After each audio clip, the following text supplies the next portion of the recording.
3 ఏళ్ళు అయిపోతుంది. వచ్చేది వైఎస్ఆర్సీపీ ప్రభుత్వమే.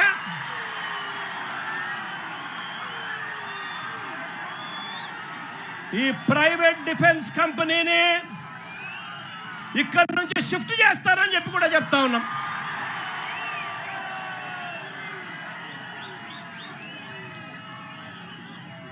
ఇక్కడ ఫిషింగ్ హార్బర్ ఇక్కడే కాదు, రాష్ట్రంలో కడతా ఉన్న 10 ఫిషింగ్ హార్బర్లు అన్నీ కూడా మత్స్యకారుల సొత్తు అని చెప్పి కూడా ఈ సందర్భంగా కూడా చెప్తా ఉన్నా. దీన్ని ఎవ్వరూ కూడా వాళ్ళ దగ్గర నుంచి తీసేయలేరు. చంద్రబాబు కాదు కదా, వాళ్ళ తాత కూడా తీసేయలేదని చెప్తా ఉన్నా నేను.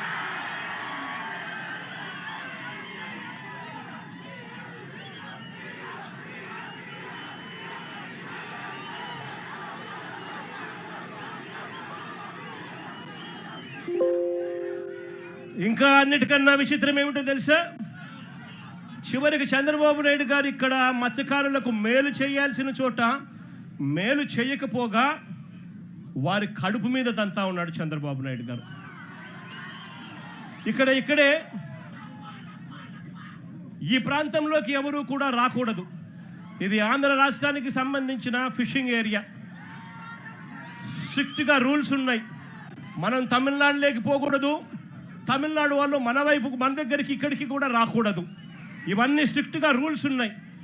రూల్స్ ఉన్నా కూడా పక్కన తమిళనాడు నుంచి కరైకల్ ప్రాంతానికి చెందిన బోట్లు, మెకనైజ్డ్ బోట్లు మన ప్రాంతానికి ఇక్కడికి వచ్చి వాళ్ళు మెకనైజ్డ్ బోట్లతో ఇక్కడ మన మత్స్య సంపదనంతా కూడా తరలించుకొని పోతూ ఉంటే మన వాళ్ళు కడుపు మండి, మన వాళ్ళు తినడానికి ఇబ్బంది పడే పరిస్థితుల్లో కడుపు మండి రాష్ట్ర ప్రభుత్వం పలకని పరిస్థితుల్లో ఆ బోట్లను మన మత్స్యకారుల దగ్గరుండి ఆ బోట్లను పట్టుకొని పోలీసులకు అప్పచెప్తే పోలీసులు ఆ బోట్ల మీద కేసులు కట్టి ఎఫ్ఐఆర్లు చేసి ఆ బోట్లను సీజ్ చేస్తే ఆ సీజ్ చేసిన ఆ బోట్లను, ఆ ఎఫ్ఐఆర్ కట్టిన ఆ బోట్లను చివరకు మళ్ళీ ఏమైంది?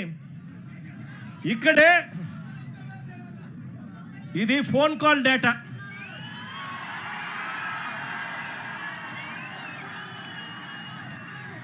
బీద సోదరులు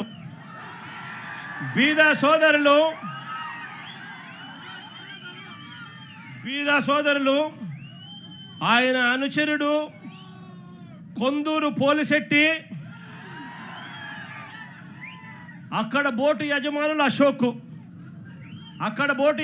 అశోక్, వీరి మధ్య జరిగిన సంభాషణలకు సంబంధించిన కాల్ డేటా, టెలిఫోన్లో మాట్లాడిన కాల్ డేటా, కాల్ నెంబర్లు, వీళ్ళందరూ కూడా కుట్రబన్ని ఒకరితో ఒకరు మాట్లాడుకొని నారా లోకేష్ అనే వ్యక్తి ఇప్పుడు మార్చి 12వ తారీఖున ఇటుకు వస్తాడు. మార్చి 16వ తారీఖున ఈ బోట్లు ఇక్కడ నుంచి పోతాయి. అంటే మత్స్యకారుల మీద కడుపు మీద కొట్టడం కోసం ఏకంగా ఇంతమంది దొంగలు, ఇంతమంది పెద్ద దొంగలు, ఒకరు ముఖ్యమంత్రి కొడుకు, ఒకడు ఎంపీ, ఇంకొకడు ఎమ్మెల్యే, ఇంతమంది కలిసి ఎవరిని తన్నేది? చిన్న పేదవాళ్ళైన మత్స్యకారులను తనడానికి, కడుపు మీద కొట్టడానికి ఇంతమంది ఏకమవుతారు. నేను అడుగుతా ఉన్నా, వాళ్ళ మధ్య జరిగిన టెలిఫోనిక్ ఫోన్ సంభాషణలు, కాల్ డేటాలు కూడా ఈ మాదిరిగా అందుబాటులో ఉంటే, ఈ డేటా అంతా కూడా కనిపిస్తూ ఉంటే ఒక్కరినన్నా అరెస్ట్ చేశారని అడుగుతా ఉన్నాను. అంటే బోట్లకు సీజ్ చేసి ఎఫ్ఐఆర్ చేసి సీజ్ చేసిన బోట్లను దగ్గరుండి అధికారంలో ఉన్న ఈ పెద్దలే వీళ్ళే దొంగతనం తీసుకొని పోతే వీళ్ళు చేసింది ఏమిటి అని అంటే కేవలం పోలీసులను కొంతమందిని ట్రాన్స్ఫర్ చేసినారు. ఇంతవరకు ఒక్కరిని అరెస్ట్ చేయలేదు. నేను చంద్రబాబు నాయుడు గారిని గట్టిగా అడుగుతా ఉన్నా, అయ్యా చంద్రబాబు నాయుడు గారు, బంగారం దొరికితే బంగారం దొరికింది అని చెప్పి పోలీస్ స్టేషన్లో కేసు పెట్టి పోలీస్ స్టేషన్లో సీజ్ చేసి ఆ సీజ్ చేసిన ఆ బంగారాన్ని ఎవరైనా దొంగతనం చేసుకొని పోతే మీరు ఇట్లే ఇడిచిపెడతారా అని అడుగుతా ఉన్నాను చంద్రబాబు నాయుడు గారిని.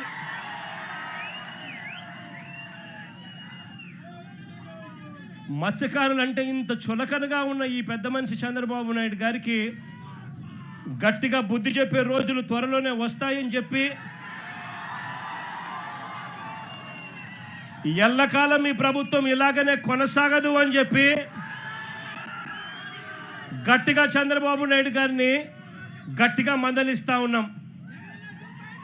ఇదే పెద్ద మనిషి చంద్రబాబు నాయుడు గారికి చెప్తా ఉన్నా, ఇక్కడే ఎంపీలు ఫోన్లు చేస్తారు, కొంతమంది మత్స్యకారులకు 10 లక్షల రూపాయలు డబ్బులు ఇస్తారు,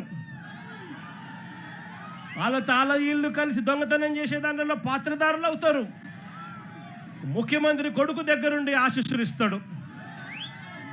మార్చి 12వ తారీఖు ఆయన వచ్చి చేసుకోపోండి అని ఆశీస్సులు ఇస్తాడు. మార్చి 16వ తారీఖున దొంగతనం జరుగుతుంది. ఇంతకన్నా దిక్కుమాలిన ప్రభుత్వం ప్రపంచ చరిత్రలో ఇంకేదైనా ఉంటుందా అని అడుగుతా ఉన్నా మిమ్మల్ని అందరినీ కూడా. నేను అందరికీ కూడా ఒకటే చెప్తా ఉన్నా, చంద్రబాబు నాయుడు గారి వల్ల ఇవాళ రాష్ట్రంలోని ప్రతి సెక్షన్ కూడా ప్రతి ఒక్కరూ కూడా ఈ పొద్దు చంద్రబాబు నాయుడు గారిని చీదరించుకుంటా ఉన్న పరిస్థితి. ఎన్నికలప్పుడేమో సూపర్ 6లని సూపర్ 7లని బాండ్లని ఇంటింటికి వచ్చి ప్రతి ఒక్కరిని మోసం చేశాడు. ఎన్నికలు అయిపోయిన తర్వాత గతంలో వైఎస్ఆర్సీపీ ప్రభుత్వంలో ఉన్న పథకాలన్నీ రద్దు చేశాడు. ఆయన పెడతానన్న బిర్యానీ కూడా తీసేసినాడు. చివరికి పలావ్ పోయింది, బిర్యానీ పోయింది. మరోవైపు చూస్తే చదువుకుంటున్న పిల్లలకు ఫీజులు అందక, ఫీజు రీయింబర్స్మెంటు, విద్యా దీవెన, వసతి దీవెన అందక పిల్లలు చదువులు మానేస్తూ ఉన్న పరిస్థితులు. మరోవైపు చూస్తే గవర్నమెంట్ స్కూళ్ళు ఇవాళ అన్యాయమైన పరిస్థితిలోకి పోతా ఉన్న పరిస్థితులు. గోరుముద్ద కింద మనం తీసుకొచ్చిన పథకం ఈరోజు చిన్నారులు మంచి భోజనం కూడా పెట్టలేని పరిస్థితిలో ఈ రాష్ట్ర ప్రభుత్వం పనిచేస్తూ ఉంది. పిల్లల చేతుల్లో ట్యాబులు కనపడాల్సిన చోట ఇంగ్లీష్ మీడియం బడుల కింద గవర్నమెంట్ బడులు జరగాల్సిన చోట పిల్లలకు ఈరోజు నాసిరకం చదువులు అందుతూ ఉన్నాయి. మరోవైపున చూస్తే ఆరోగ్యశ్రీ పథకం పూర్తిగా పడకేసింది. పేదవాడు ఈరోజు ఎక్కడైనా కూడా వైద్యం అందాలి అని అంటే లక్షలు ఈ పొద్దు పేదవాడు వైద్యం కోసం కడితే తప్ప వైద్యం అందని పరిస్థితి. ఇక్కడ కూడా నా దగ్గరికి ఎవరో ఒక బోర్డు పట్టుకొని వచ్చినారు, అన్నా నా పరిస్థితి ఇట్లుందన్నా, మా కుటుంబ సభ్యుల పరిస్థితి ఇట్లుంది అని చెప్పి ఇక్కడికి కూడా ఎవరో వచ్చి బోర్డు పట్టుకొని వచ్చినారు. అదే మన ప్రభుత్వ హయాంలో ఏకంగా ఆరోగ్యశ్రీని 25 లక్షల దాకా ఉచితంగా చేసే వైద్యాన్ని పెంచి 3300 ప్రొసీజర్లకు తీసుకొని పోయి ఏ పేదవాడికి వైద్యం బాగోలేకపోయినా కూడా ఆ పేదవాడి చిక్కటి చిరునవ్వుతో వైద్యం అందించిన పరిస్థితి నుంచి ఈరోజు నెట్వర్క్ హాస్పిటళ్ళు పేదవాడిని బోర్డు తిప్పేస్తూ ఉన్న పరిస్థితులకి, ఈరోజు పేదవాడు కనపడితే బోర్డు తిప్పేస్తూ ఉన్న పరిస్థితులకి ఈరోజు నెట్వర్క్ హాస్పిటల్ తయారయ్యాయంటే వైద్యమే స్థాయిలోకి దిగజారిందో చెప్పాల్సిన పనుల. మరోవైపున చూస్తే ఉచిత పంటల బీమా గాలికి ఎగిరిపోయింది. మరోవైపున రైతులకు ఏ ఒక్కరికి కూడా కనీస గిట్టుబాటు ధరలు రాని పరిస్థితిలో, ఏ పంటకు గిట్టుబాటు ధరలు రాని పరిస్థితిలో ఉంది. ఈరోజు రైతాంగం పరిస్థితి అంతే. అక్క చెల్లెమ్మలకు గతంలో అన్ని పథకాలు అందిస్తూ అక్క చెల్లెమ్మలకు 0 వడ్డీ పథకాన్ని సైతం ఇస్తా ఉన్న పరిస్థితుల నుంచి ఈరోజు అక్క చెల్లెమ్మలకు ఏ పథకము అందక చివరికి 0 వడ్డీని కూడా తీసేసిన పరిస్థితిలో ఈరోజు అక్క చెల్లెమ్మల పరిస్థితులు ఉండరు. అన్ని రకాలుగా ఈరోజు ప్రజలు చంద్రబాబు నాయుడు గారిని తిడతా ఉన్న పరిస్థితులు. ఇలాంటి పరిస్థితుల మధ్య ఈ పెద్ద మనిషి చంద్రబాబు నాయుడు గారి ప్రభుత్వం దేవుడు చూస్తూ ఊరుకోడు, ప్రజలు దేవుడు మొట్టికాయలు వేసే రోజులు త్వరలోనే ఉందని చెబుతూ మీ అందరికీ కూడా భరోసా ఇస్తా ఉన్నా. కళ్ళు మూసుకొని కళ్ళు తెరిచేసరికి మన ప్రభుత్వం వస్తుంది. మన ప్రభుత్వం వచ్చిన తర్వాత మిమ్మల్ని అందరినీ కూడా ఈ ఫిషింగ్ హార్బర్ మీ హక్కుగానే ఇస్తాము. అంతేకాదు ఈ ఫిషింగ్ హార్బర్ల పరిధిలో ఉన్న ప్రతి మత్స్యకార కుటుంబానికి కూడా చెప్తా ఉన్నాను, ఆ పరిధిలో ఉన్న ప్రతి కుటుంబానికి కూడా మంచి జరిగించే విధంగా వాళ్ళందరినీ కూడా గ్రూప్స్ కింద ఫామ్ చేసి ఒక్కొక్క బోటుకు 10 మందిని 12 మందిని ఒక్కొక్క బోటుకు యజమానుల కింద చేస్తూ వాళ్ళందరినీ కూడా ఇంతకుముందు నేను చెప్పినట్టుగా 10% వాళ్ళు కడితే చాలు, 90% రాష్ట్ర ప్రభుత్వం లోన్ల కిందను గ్రాంట్ల కిందను ఇస్తూ వాళ్ళందరినీ ఓనర్లుగా చేసి ఈ ఫిషింగ్ హార్బర్లను వాళ్ళకు అంకితం చేస్తామని కూడా ఈ సందర్భంగా ఖచ్చితంగా చెప్తా ఉన్నా. అదేవిధంగా ఇక్కడికి వస్తూనే పాలెం మత్స్యకారులు కొంతమంది పట్టపు కార్పొరేషన్ కావాలని అడుగుతా ఉన్నారు. 56 కార్పొరేషన్లు పేదల కోసం మన ప్రభుత్వ హయాంలో అడిగిన వాళ్ళకి ఎవరికి కూడా కాదనుకోకుండా కార్పొరేషన్లు ఇచ్చాం. నా దృష్టికి వచ్చిన ఈ పట్టపు కార్పొరేషన్ కూడా అధికారంలోకి వచ్చిన 3 నెలల్లోనే పూర్తి చేసి అది కూడా మీకు ఇస్తామని కూడా చెప్తా ఉన్నా.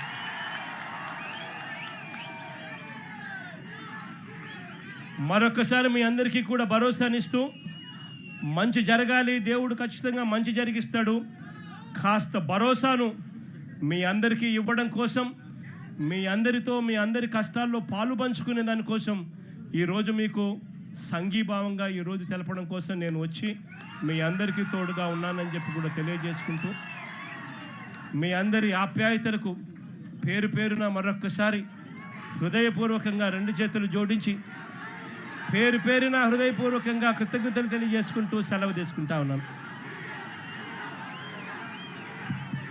మత్స్యకారులందరూ మన ప్రీతమ నాయకుడు గౌరవనీయులు జగన్మోహన్ రెడ్డి గారికి మత్స్యకార సాంప్రదాయ రీతిలో సన్మానిస్తారు.